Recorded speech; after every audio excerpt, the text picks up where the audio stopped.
How many times have you done something? You sent an email, you look at the account, you made the call, and then you immediately turned around and discounted it like it's not that big of a deal. Like it barely counted. It was just a little thing, right? Almost like you need to apologize for it not being bigger.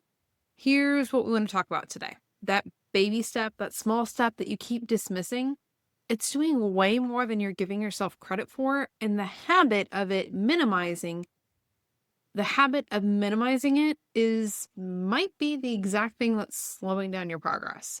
So today we're talking about the real cost of the things that stay undone.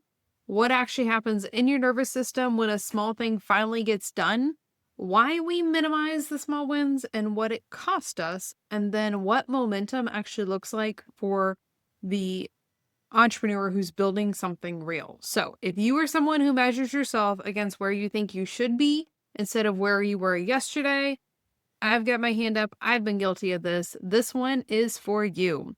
If we haven't met yet, I'm Aimee Cerka, money confidence coach and bookkeeper. And over the last 14 years, I've helped heart-centered entrepreneurs stop doing money from survival mode and come back into emotional safety and grounded power with their finances. In every episode, I give you real honest conversation around money, not just the strategy side, although we talk about that too, but the emotional and energetic pieces too, because in my experience, you just simply can't separate them. So let's get to it.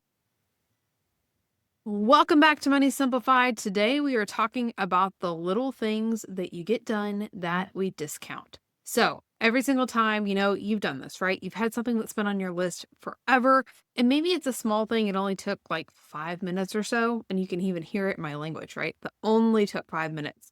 And we discount it. It's like, it's not a big deal. It was just a little thing, but it matters. And especially if it's something that's been on the to-do list for a while that you keep putting off and you keep putting off and you keep avoiding, and then you finally do it, right? It's not just the time or the money that it's taking up, it's energy. We have all these open loops out here, and you're like quietly almost like stacking evidence against yourself, right? Telling yourself, oh, I needed to send that email and I needed to do that and I needed to post the content. I needed to ask for the sale. And we're stacking all of these things up about why we're not where we want to be, why we're so far behind, there's something wrong with us, all of those things. Like we're looking for all the evidence as to why there's something wrong. And those little things don't go away just because we're not looking at them. If you don't have them written down or you're not looking at them, like it's still there. Like mentally, even if you can't logically remember, right? Because that's a different story. You have all these things that you should be doing. But when you take the action, we're skipping past the relief. You did it. You took the action, you did the thing. Like celebrate that in the moment. And not out of misproportion, right? Like we're not going on a spending spree because you made a phone call. But we don't need to discount it. Especially if you're somebody who is hard on yourself naturally, like, right? Stop discounting the things. Like we've moved the goalpost, moved ahead. So like you're never getting to the spot that you want to get to because we keep discounting the things that we did. How do you need an elephant, right? One bite at a time. Well, you can't acknowledge the bites. You're making progress. You're doing the things. It might not be big. It might be as simple as looking at your bank account, making a phone call, sending an email. They don't sound like massive things, but especially if you've been putting it off or you don't want to do it, and then you finally, you get to the point you're ready, you're like, I've got this, I did it. That's important. The step might be small, but the impact isn't. If you are someone that has a hard time counting your own progress, I made something for you. It's a free private podcast called Breaking the Money Cycle. It's got 6 episodes, and it's going to show you exactly what's been keeping you stuck and the way out. You can grab your private access to it, aimeecerka.com/money cycle. That link is also in the show notes as well. So why do we minimize it? Why do we keep moving the goalpost, right? Because we're measuring against where we think we should be. Like we're still looking at this thing. We're creating all the shoulds. It should have been this. It should have been that. But we can't get to where we want to be when we keep doing that. Like, it's too big of a jump. When you get into momentum and you're measuring your success against what you did yesterday, like you move forward, you've made improvement yesterday. It's not like 0 to 100, it's 0 to 5. And they talk about the hardest thing to do for a train is to get into momentum. When a train is starting to move, that is the hardest part, right? Getting into momentum, because you have all this weight that you've got to push forward.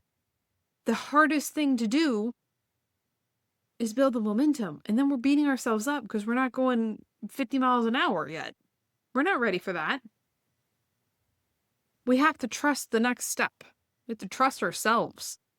We have to stop beating ourselves up is like the bigger piece, right? Don't discount the fact that you showed up and you did the thing. And this isn't like a participation trophy type thing. Like, we're doing actual things. You're doing the work. It might not feel like enough because of all the meaning that we've entangled on it and all the pressure you put on yourself. And we can talk about that. There are so many layers that we can unpack here. But when you minimize the steps that you are taking, they're not that big of a deal. It doesn't really matter. Wait until I get real results. You're never going to feel like you've got real results because there's always going to be another layer to get to. There's always going to be another thing, right? You hit the 10K months and then, okay, let's hit 20K months. We're not celebrating where we're at. Or you made $100. Oh, it's not 1,000. I'm not celebrating that. And then we do the same thing. We keep moving the goalpost. When you can anchor in and celebrate what you've done, what you've achieved, once you've received in the small moments, it compounds.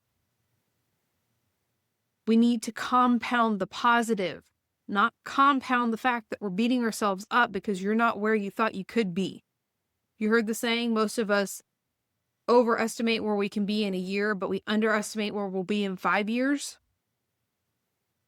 I mean, think about, and we've talked about this in a couple different episodes. I think it was 252, 253, and then this last episode, because they were kind of supposed to be together. We had some interruptions that needed to happen, right? Some great episodes.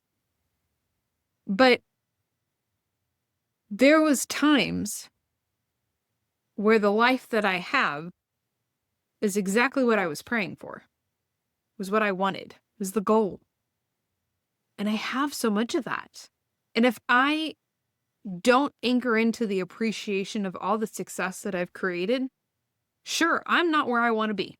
I have not hit all the things yet. I don't know that any of us have. I think there's always another level to hit. But if we can't acknowledge the steps that we've taken and appreciate them, how are we going to get to where we want to go? The momentum, even like the quantum shifts that people talk about, like it's not built in this like one moment. It was 5 years in the making. It just showed up in the one moment. It's the consistent small completions. The woman who's unstoppable with her money is because she keeps moving. It's not perfect, but we keep moving. We know that we're going to be okay no matter what because you're unstoppable. Doesn't mean that setbacks don't show up. It just means that you're not stopped by them. So at a minimum, hey, guess what? You showed up today and you listened to this. That's momentum. Your next step is simple. Breaking the Money Cycle. It's that free private podcast. There's 6 episodes and we talk through 6 different beliefs. I show you the real reason why so much of the work has still been so hard and the way out. So go to aimeecerka.com/money cycle. You'll put in your name and email. I'll send you your private access link. All yours, completely free. There's your baby step, right? Link is going to be in the show notes as well. aimeecerka.com/money cycle. That is it for now. Remember, you've got this and I've got you. We'll see you next time.